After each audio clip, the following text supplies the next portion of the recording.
उपराष्ट्रपति चुनाव के नतीजों पर ठाकरे गुट नेता संजय राउत ने प्रतिक्रिया दी।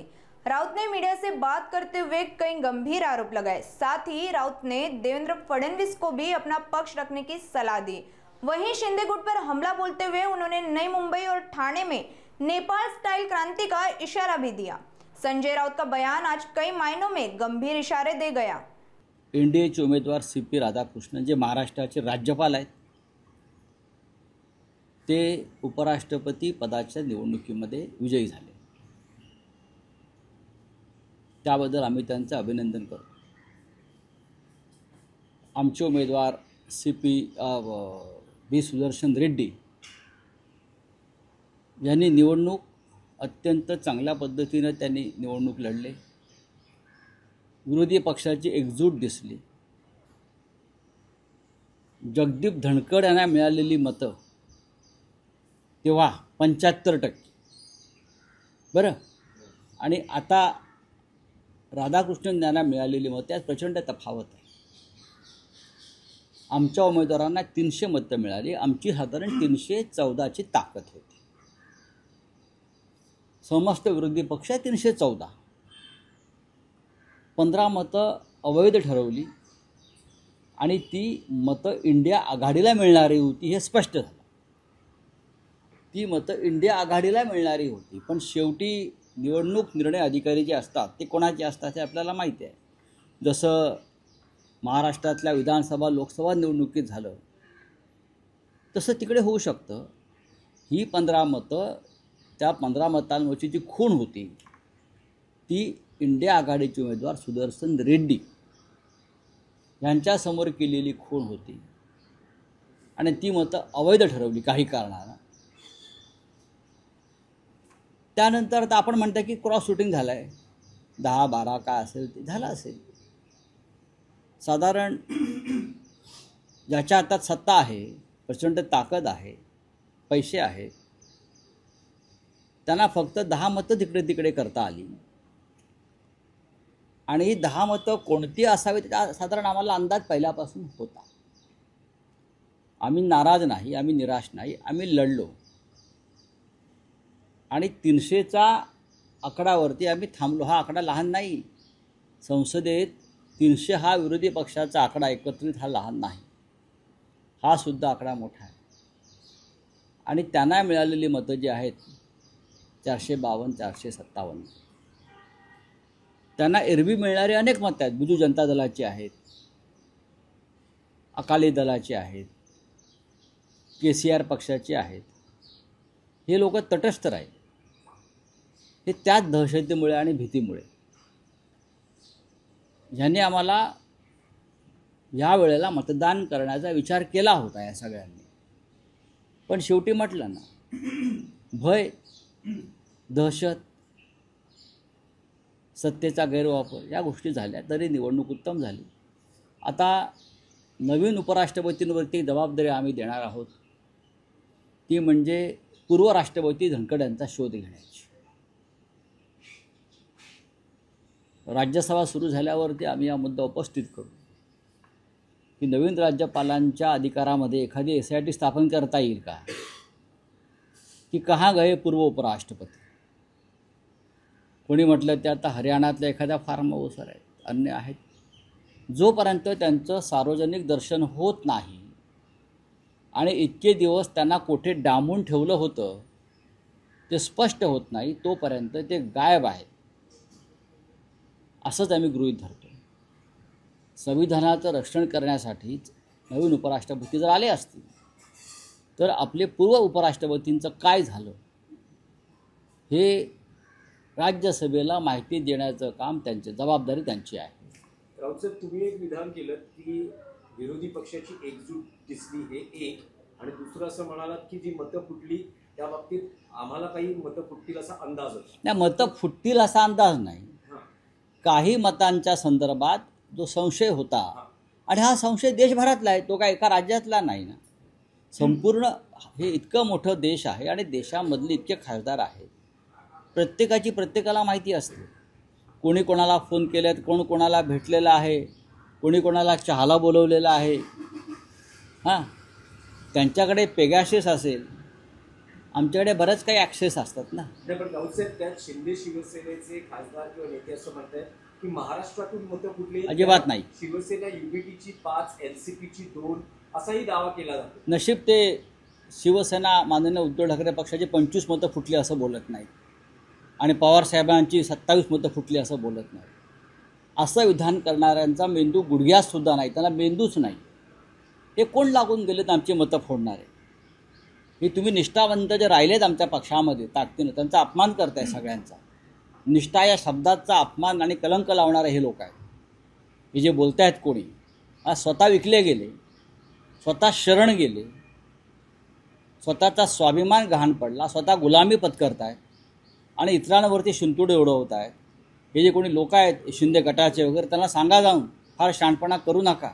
नाहीतर नेपाळमध्ये जे झालं आहे ना, लोक रस्त्यावरती आले, हां, तसं तुमच्या बाबतीत व्हायला वेळ लागणार नाही. या महाराष्ट्रात लोक खतखत आहेत. महाविकास आघाडीतलेच हे खासदार आहेत असं ते वारंवार असं यासाठी म्हणतात की ज्या प्रकारे काही नाराजी त्यांनी याआधी सुद्धा बोलून दाखवली, काही नाराज आहेत असं. आमच्याकडे कोणी नाराज नव्हतं ना, पवार साहेबांच्या पक्षात ना, आमच्या पक्षात ना, काँग्रेस पक्षामध्ये अजिबात नाही. नाराज जर कोणी असतील तर ते भारतीय जनता पक्षामध्ये होते. नाराज जर कोणी असतील तर ते भारतीय जनता पक्षामध्ये होते. पण प्रत्येकाची मतं प्रत्येकाला पडलेली आहेत, इतकंच मी सांगतो. नाही, पण यावर फडणवीसांची अशी प्रतिक्रिया आहे, ते असं म्हणतात की वातावरण तयार करून तोंडावर पडायचं अशी विरोधी कोणीही अवस्था आहे. एनडीएची मतं फोडू असं सांगितलं, मात्र त्यांना स्वतःचीही मतं राखता आली नाही असं त्यांनी म्हटलं. देवेंद्र फडणवीस यांनी महाराष्ट्रात स्वतःचं स्थान सांभाळावं. सध्या कोणी असं बोललं नाही की आम्ही एनडीएची मतं फोडू. एनडीएमधलं वातावरण चांगलं नाही आणि एनडीएला मिळणारी मतं तटस्थ राहिली.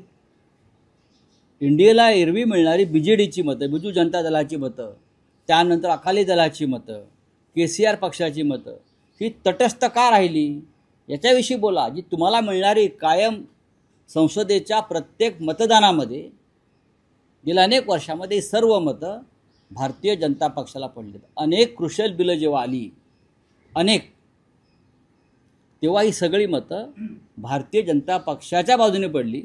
ती मतं तुम्हाला मिस्टर फडणवीस यावेळेला तुम्ही घेऊ शकला नाहीत. ह्याच्यावर जर आपण मत व्यक्त केलं तर बरं होईल. निष्कर्ष ते काढला असेल, कारण 15 अवैध म्हणतात तुम्ही मतं आमची झाली 15 अवैध मतं जी आहेत त्याच्या समोरच्या फुल्या या सुदर्शन रेड्डी यांना पडलेल्या आहेत. म्हणजे 315 आमची तेवढीच मतं आहेत. आमची मतंच तेवढी आहेत. आपण त्या संपूर्ण गणित दोन्ही सभागृहांचं केलं तर आमच्या मतांचा आकडा त्यापेक्षा जास्त नाहीच. आम्ही एकसंघ आणि एकजूट राहिलो. नाही, पण राऊत साहेब तुम्ही जे म्हणतात की संशय होता, मतं फुटली, काही आहेत अंदाज होता, तर ही जी मतं फुटली आहेत त्या बाबतीत इंडिया अलायन्स मध्ये काही मंथन होणार आहे का, किंवा काही क्रॉस वोटिंग आणि मतं माहिती घेतली फुटणं जाणार आहे का, नेमकी काही गरज मतं नाही. कशी काहीही गरज नाही. काहीही त्याची गरज नाही. निवडणूक झालेली आहे. आम्ही आमच्या कामाला लागलेलो आहोत. काल गणेश नाईकांनी ठाण्यामध्ये मेळावा घेतला आणि त्याच्यात असं म्हटलं की रावणाच्या अहंकाराचं दहन करायचं आहे, ठाण्यात सत्ता आणायची आहे. पुन्हा एकदा कविता पार्लमेंट. आता हा त्यांच्या पक्षातला अंतर्गत विषय आहे. देवेंद्र फडणवीस यांनी त्याच्यावर लक्ष घातलं पाहिजे. मी जे म्हणतोय की त्याच्या विरोधी पक्षाला जे आता एका उपराष्ट्रपती पदाच्या निवडणुकीवरून, हे बघा तुमच्याकडे बहुमत होतंच ना. आम्ही कुठे म्हणतो नाही, तुमच्याकडे 40चं बहुमत होतंच. त्याच्यामुळे आम्ही तोंडावर पडलो वगैरे. तुम्ही तोंडावर रोज पडताय ते बघा. मराठा आरक्षणामध्ये, ओबीसी आरक्षणामध्ये, भ्रष्टाचाराच्या मुद्द्यावर रोज असे प्रकरणं येत आहेत. रोज तुमच्या पक्षामध्ये, फक्त तुमच्या आघाडीमध्ये आता कॅबिनेटला गँगवॉर व्हायचंच बाकी आहे. ठाण्यात तर होणारच आहे, नवी मुंबईत तर होणारच आहे. रिव्होल्युशन होणार आहे ठाणे आणि नवी मुंबईत. क्रांती. ठाण्यात आणि नवी मुंबईमध्ये गणेश नाईक क्रांतीची मशाल घेऊन उभे आहेत. आम्हाला माहिती आहे काय होणार आहे. Revolution, Nepal style. तेच साहेब, नेपाळचा विषय काढला. काल तुम्ही एक ट्विट केलं आहे. तुम्ही म्हटले की नेपाळमध्ये जी आज परिस्थिती आहे ती अन्य देशातही घडू शकते. नेमकं तुम्हाला काय म्हणायचं? तुम्हाला काय ऐकायचं? जे तुम्ही सांगणार ते आम्ही ऐकणार. आपको क्या सुनना है मेरे से? मत देखिए, नेहमी अपेक्षित असतं. नेपाल भारत का एक सीमावर्ती ऐसा देश है जो बिहार से सटा है, जो वेस्ट बंगाल से उनसे बहुत सा एक भाग है वो वेस्ट बंगाल से भी जुड़ा हुआ है, थोड़ा यूपी से भी जुड़ा हुआ है। ये आग जो है जो नेपाल में लगी है देश के सीमा पर, और हिंदुस्तान में 75 लाख 75 लाख नेपाली भी रहते हैं। ये आग जो है वो करप्शन के खिलाफ है। ये आग जो है नेपाल में लगी है ये तानाशाही के खिलाफ है। और ये आग सरकार, मंत्री और मंत्रियों के बेटे जो फॉरेन विदेश में जो है ना उनके खिलाफ भी है। मंत्री उनको सड़क पर पकड़ कर लोगों ने मारा है, घर जलाए हैं। भारत की स्थिति भी ठीक नहीं है। ये ऊपर ऊपर सब दिखा रहे हैं, लोग अंदर अंदर बहुत अस्वस्थ और असंतोषी है। तो सबको सावधान रहना चाहिए। मैं इतना ही कहूँगा, कभी क्या होगा, देखिए बांग्लादेश में हो गया, नेपाल में हो गया, म्यांमार में हो गया, श्रीलंका में हो गया, पाकिस्तान में तो होता ही रहता है। हमारी जो विदेश नीति, नेपाल कभी हमारा मित्र था, नेपाल भारत को हमारा बड़ा भाई मानता था, भूटान भारत को बड़ा भाई मानता था। लेकिन जब नेपाल और भूटान पर संकट आया तो ये बड़ा भाई उनके साथ खड़ा नहीं रहा। ये हमारे विदेश नीति का फेल्योर है, समझा। इसके लिए मैं कहता हूँ यहाँ का भी युवा जो है आज आपको शांत दिख रहा है, वो बेरोजगार है, उसकी बहुत समस्या है। ये मोदी प्रधानमंत्री जी हमारे 80 करोड़ लोगों को मुफ्त राशन देता है, उसका मतलब क्या है? ये लोग गरीब आज भी है, 10 किलो राशन पर जी रहे हैं। नेपाल की हालत भी ऐसे ही है, ऐसी थी। और आप लोग भारत में भी यहाँ से पूरा पैसा विदेश में जा रहा है। हाँ, किसका बेटा दुबई में बैठा है, किसका बेटा सिंगापुर में बैठा है, किसका बेटा और कहाँ बैठा है। हाँ, कोई क्रिकेट का चेयरमैन बन गया, क्या है। उसके खिलाफ असंतोष नेपाल में भर रहा है। और ये चिंगारी भारत में अगर आती है तो भारत बड़ा देश है, लोकतंत्र है, लेकिन भारत आज तक जो बचा है वो सिर्फ यहाँ महात्मा गांधी का जन्म हुआ था और गांधी को आज भी ये देश मानता है, इसलिए ये लोग बचे हुए हैं। आप गांधी को कितने भी गाली दीजिए मोदी जी, लेकिन आप जो बचे हैं ना, आपकी सरकार, वो सिर्फ गांधी विचार की वजह से बची है। डोनाल्ड ट्रंप और प्रधानमंत्री का कन्वर्सेशन एक बार फिर देखिए, क्रॉस वोटिंग की बात कौन कर रहा है? ये इंडिया के कुछ लोग कर रहे हैं। हमारे जितने वोट थे वो आंकड़ा हमारे पास आया है, हमको 300 वोट मिले हैं, 300, और 15 वोट इनवैलिड जो हुए हैं, 15 इनवैलिड वोट इंडिया ग्रुप के। वो 15 वोट में सुदर्शन रेड्डी जी के सामने ही आंकड़ा लिखा है एक, फिर भी कुछ कारणों से उस मतों को अवैध ठहराया गया। तो हमारा 315 का आंकड़ा तो होता है, तो कहाँ हमारे वोट टूट गए, फूट गए। बात ऐसी है भाई, बीजेडी ने आपको वोट नहीं दिया, घर बार आपके साथ पार्लियामेंट में खड़े रहती थी। आपको अकाली दल ने वोट नहीं दिया, आपको केसीआर की पार्टी ने वोट नहीं दिया।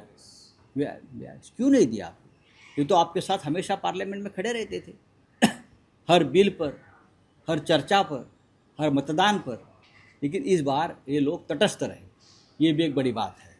डोनाल्ड ट्रंप और प्रधानमंत्री के कन्वर्सेशन सामने आया है। प्रधानमंत्री और डोनाल्ड ट्रंप का कन्वर्सेशन एक बार फिर ट्विटर के जरिए सामने आया है। प्रधानमंत्री ने कहा है कि डोनाल्ड ट्रंप हमारे पुराने मित्र हैं, हमारे जो साथी है, वो जो नेगोशिएशन है उस पर काम कर रहे हैं और हम भारत के लोगों के और भारत के उज्जवल भविष्य के लिए। ऐसा मोदी जी बोल रहे हैं। तो चीन का क्या करोगे अभी? आप तो चीन का गोदी में जाकर बैठे। चीन या अमेरिका या ट्रंप, सबसे पहली बात है आप ट्रंप के साथ कुछ भी डील करो, सबसे पहले आपको ये खुलासा एक्सप्लेनेशन देना पड़ेगा कि क्या भारत और पाकिस्तान का युद्ध ट्रंप ने बंद किया, ट्रंप ने रुकवाया, जो ट्रंप बार बार बोल रहा है, उस बारे में बोलो, बाद में हम डील का देखेंगे। चलिए, दोन महत्वाचे विषय आहेत राज्यातल्या राजकारणाचे। पहिला विषय हा आहे की जो मराठा आरक्षणासंदर्भात राज्य सरकारने GR काढला, भुजबळ अजूनही ओबीसी आरक्षण किंवा ओबीसी या विषयावर ठाम आहेत। त्यांचं म्हणणं आहे की जो GR काढला आहे तो रद्द करा किंवा त्यात सुधारणा करा, आणि जरांगेंनी त्याला तितकंच आक्रमक उत्तर दिलेलं आहे। आता उपराष्ट्रपती पदाची निवडणूक संपलेली आहे। फडणवीसांनी काल पेढे खाल्ले, पेढे वाटले, आता ओबीसीना पेढे वाटावेत, त्यांनी वाटावेत ना। आणि छगन भुजबळ हे ओबीसींचे नक्कीच नेते आहेत, मंडलच्या प्रश्नावर त्यांनी शिवसेनेचा राजीनामा दिला होता. मग इथे का मंत्रिमंडळात बसलेत अजून खुर्चीवर? मी माझ्या समाजासाठी बसलो आहे असे आमचे भुजबळ साहेब म्हणत आहेत. आणि त्यांनी त्यांच्या समाजासाठीच त्यावेळेला शिवसेनेचा राजीनामा दिला होता, हिंदुहृदय सम्राट शिवसेना प्रमुख असताना. मग आता तुम्ही खुर्चीला चिटकून का बसलेला आहात? हा एक महाराष्ट्रासमोर पडलेला प्रश्न. रावसाहेब, आणखी एक विषय होता. अजित पवारांनी महिला IPS अधिकाऱ्याला केलेल्या दमदाटी प्रकरणात मुख्यमंत्री देवेंद्र फडणवीस हे नाराज आहेत. काही करू, त्यांची नाराजी व्यक्तही हे बघा, हे काहीही करू शकत नाही. अहवाल मागितला. देवेंद्र फडणवीस, अजित पवार यांनी सगळ्या कार्यक्रमांना आज दांडीमधले केव्हा ते तब्येत देवेंद्र फडणवीस काही करू शकत नाही. SIT नेमतील आणि हवा तसा अहवाल घेतात. त्यांचे देवेंद्र फडणवीस हे काही करू शकतात. देवेंद्र फडणवीस आणि नेपाळचे मंत्री यांच्या कामाची पद्धत सारखी आहे. कळलं? काय केलं त्यांनी आतापर्यंत? इतक्या भ्रष्टाचाराचे आरोप मंत्र्यांवर झाले. 5,000 कोटीचा भूखंड गिळला असेल, 3,000 कोटीचा MMRDचा कॉन्ट्रॅक्टचा विषय सर्वोच्च न्यायालयाने समोर आणला. रोज भ्रष्टाचाराची प्रकरणं येत आहेत. देवेंद्र फडणवीस यांनी काय केलं एवढंच मला सांगा. काय सांगतात ते आम्हाला? हां, कुठली प्रवचनं देतात? कायदा सुव्यवस्था? हां, काही नाही. हातात सत्ता आहात म्हणून तुम्ही नेते आहात. हातात सत्ता नसेल त्या दिवशी तुम्ही नेते नसाल या राज्याचे. सत्तेनं तुम्हाला नेता बनवला आहे. तुम्ही लोकनेते नाही आहात.